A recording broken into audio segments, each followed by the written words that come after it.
शिक्षा मंत्री गोविंद सिंह ठाकुर ने राष्ट्रीय शिक्षा नीति 2020 के लिए गठित टास्क फोर्स की वर्चुअल समीक्षा बैठक की अध्यक्षता की। उन्होंने कहा कि राष्ट्रीय शिक्षा नीति 2020 देश के विद्यार्थियों के समग्र विकास एवं जीवन मूल्यों पर आधारित नीति है। उन्होंने कहा कि राष्ट्रीय शिक्षा नीति के प्रावधानों को चरणबद्ध तरीके से शीघ्र ही लागू किया जाएगा। शिक्षा मंत्री गोविंद सिंह ठाकुर ने कहा कि प्रदेश के विद्यालयों के अकादमिक क्लस्टर स्थापित किए जाएंगे और बाल्य शिक्षा को ध्यान में रखते हुए प्रदेश के और विद्यालयों में प्री प्राइमरी शिक्षा को लागू किया जाएगा। हिमाचल प्रदेश विश्वविद्यालय को बहुविषयक विश्वविद्यालय बनाने की दिशा में विश्वविद्यालय में और अकादमिक विभागों की स्थापना की जाएगी। पिछले 3 वर्षों में विश्वविद्यालय में 11 नए विभाग शुरू किए गए हैं। उन्होंने कहा कि एनईपी 2020 भारत को पुनः विश्व गुरु के रूप में स्थापित करने में बहुत सहायक सिद्ध होगी। यह विद्यार्थियों को रोजगार प्रदाताओं के रूप में स्थापित करेगी। इस दिशा में विद्यार्थियों को स्कूल स्तर पर व्यावसायिक कोर्स करवाए जा रहे हैं। वर्तमान में 964 विद्यालयों में विद्यार्थियों को व्यावसायिक शिक्षा प्रदान की जा रही है और भविष्य में अधिक विद्यालयों में विद्यार्थियों को व्यावसायिक प्रशिक्षण प्रदान किया जाएगा। शिक्षा मंत्री ने कहा कि नई शिक्षा नीति के अंतर्गत नए पाठ्यक्रम में हिमाचल की संस्कृति पर आधारित विषय भी शामिल किए जाएंगे। उन्होंने कहा कि प्राथमिक स्तर के बच्चों के लिए विषय क्षेत्रीय भाषाओं में विषय तैयार किए जाएंगे। आज सब लोगों के साथ मिल करके बहुत अच्छा लगा, लंबे समय के बाद मिले। लेकिन टास्क फोर्स के सब सदस्य ये सोचे कि इस शताब्दी का सबसे बड़ा काम यदि किसी के पास है तो वो हमारे पास है।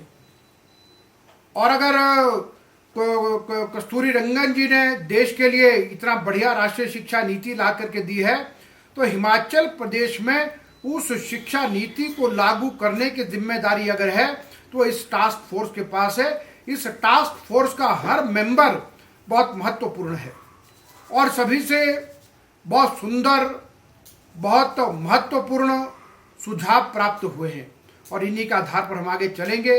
ये टास्क फोर्स वाली हमारी टीम बहुत बढ़िया काम कर रही है, हमारी टीम बहुत अच्छा बनी है और हम क्या क्या कर सकते उन बातों को करना। लेकिन एक बात मित्रों ये है कि मुझे लगता है कि इस राष्ट्रीय शिक्षा नीति को पढ़ना समझना ये काम सबने बहुत अच्छे से किया है और शायद देश में हमारी पहली कैबिनेट होगी जिसने इसको सैद्धांतिक मंजूरी प्रदान की थी और टास्क फोर्स बनाने वालों में भी शायद हम सबसे पहले होंगे। पंजाब खनन माफिया हिमाचल से रेत बजरी भरकर जाने वाली गाड़ियों से पंजाब में प्रवेश करते ही गाड़ियों से प्रति सैकड़े खनन मटेरियल के हिसाब से गुंडा पर्ची के नाम पर तो प्रत्येक गाड़ी से उगाही करता ही था, लेकिन अब वह सीधा गुंडागर्दी पर ही उतर आया है।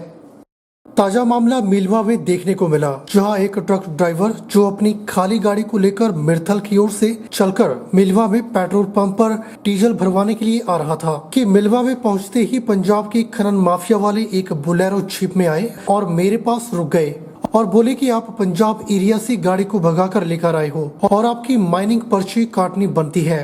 ट्रक चालक ने कहा कि यदि मेरे ट्रक में रेत बजरी भरा है तो फिर तो आप पर्ची काट सकते हैं, पर खाली गाड़ी की माइनिंग पर्ची काटना किस कानून में लिखा हुआ है। बता दें कि पंजाब खनन माफिया ने पंजाब की जगह जगह पर धर्म कांटा लगाया है, जो कि गुंडा टैक्स पर्ची लगाकर हिमाचल से आने वाली रेत बजरी से बड़ी गाड़ियों से पैसों की उगाही करता है और प्रति सैकड़ा के हिसाब से कौन से पैसों की उगाही की जाती है।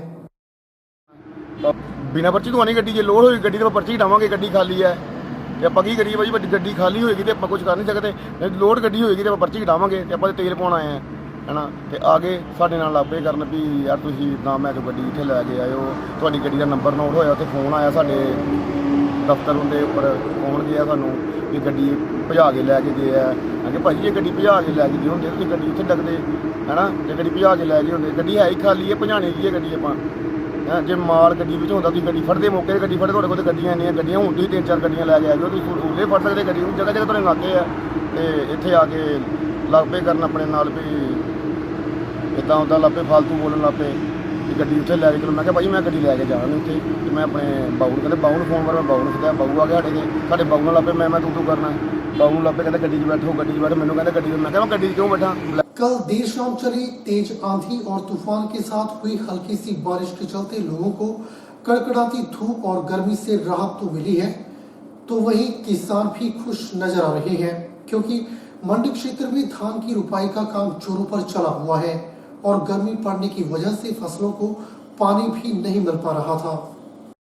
वहीं कल बारिश हो जाने के कारण किसानों की फसलों को बारिश का पानी मिलने से कुछ हद तक राहत मिली है, पर कल देर शाम चली आंधी और तूफान ने बागवानों के अरमानों पर पानी फेर कर रख दिया। क्षेत्र में लीची की फसल पककर तैयार है और आम की फसल की तुड़ाई शुरू करने में अभी तक लगभग 20 से 25 दिन का समय है। तूफान से लीची की फसल को तो नाम मात्र का ही नुकसान पहुंचा है, परंतु आम की 75% फसल पेड़ों से झड़कर जमीन पर आ गिरी है, जिससे आम के बागवानों का भारी नुकसान हुआ है और इस आंधी ने बागवानों के अरमानों पर पानी फेर कर रख दिया है। मंडी जनपद की आराध्य देव कमरूनाग का सरना होली मेला कोरोना महामारी के चलते पिछले वर्ष की भांति इस वर्ष भी इस मेले का आयोजन नहीं किया जाएगा और प्रशासन ने इस संदर्भ में अधिसूचना जारी कर दी है।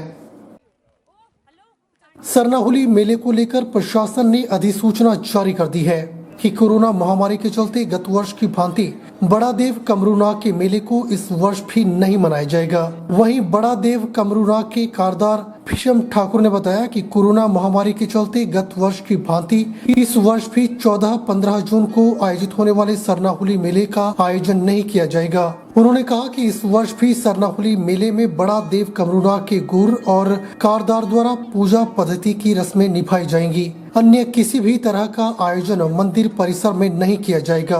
उन्होंने सभी श्रद्धालुओं से आग्रह किया कि वे गत वर्ष की भांति इस वर्ष भी अपने घरों में ही पूजा अर्चना करें और मंदिर परिसर में न आएं। उन्होंने कहा कि यदि कोई शरारती तत्व जिला प्रशासन और बड़ा देव कमरूनाग कमेटी के आदेशों का उल्लंघन करता है तो उस पर कानूनी कार्रवाई अमल में लाई जाएगी। सभी यात्री व श्रद्धालु वर्ग से निवेदन रहेगा कि इस कोरोना महामारी के संकट के समय में जो है अपने अपने घरों में बैठे रहे और अपनी अपनी सुरक्षा को अपने हाथों में ले। बेहतरी भलाई यही होगी। और जो है श्री देव कमरूनाग जी का जो ऐतिहासिक मेला जो 14 और 15 जून को हर वर्ष बड़े हर्षोल्लास के साथ मनाया जाता था, इस बार भी जो है पिछले वर्ष की भांति कोरोना महामारी के चलते बिल्कुल स्थगित कर दिया गया है। मेरा सभी से हाथ जोड़कर की विनती रहेगी कि वो इस बार भी मेले में आने की कोशिश न करें। जल शक्ति विभाग के सहायक अभियंता प्रदीप राठौर ने ग्राम पंचायत तुलाह के लोगों से अपील की है कि आजकल ब्यास नदी में बिल्कुल गंदा पानी आ रहा है, जिसके कारण विभाग को पानी देने में असमर्थता हो रही है। फिल्टर बेड चौक हो रही है। सहायक अभियंता प्रदीप राठौर ने जनता से अनुरोध किया कि इस वक्त जो परेशानी चली है इसमें पानी का कम से कम इस्तेमाल करें और विभाग का सहयोग करें। उन्होंने बताया कि हमारे विभाग के द्वारा लगाए गए पंप और मोटर बिल्कुल सही है।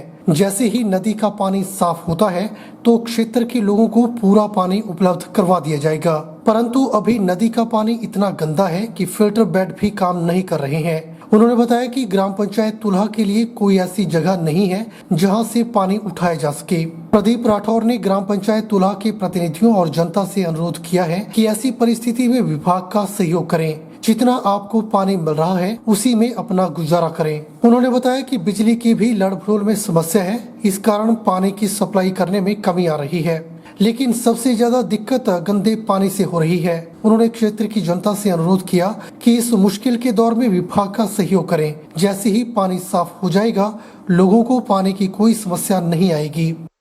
आजकल रिवर ब्यास में बिल्कुल गंदा पानी आ रहा है, जिसके कारण विभाग को पानी देने में असमर्थता हो रही है और विभाग के जो फिल्टर बेड हैं वो चौक हो जा रहे हैं। तो मेरी जनता से करबद्ध अनुरोध है कि इस वक्त जो परिस्थिति चली हुई है उसमें पानी का कम से कम यूज़ करें और विभाग का सहयोग करें। और बाकी हमारे पंप बिल्कुल ठीक है, मोटरें बिल्कुल ठीक हैं, पानी का कोई प्रॉब्लम है नहीं। जब जैसे ही नदी का पानी साफ होता है तो विभाग पूरा पानी उपलब्ध करवा देगा। बुलेटिन में फिलहाल वक्त हो चला है एक छोटे से ब्रेक का। ब्रेक के बाद तुरंत हाजिर होते हैं।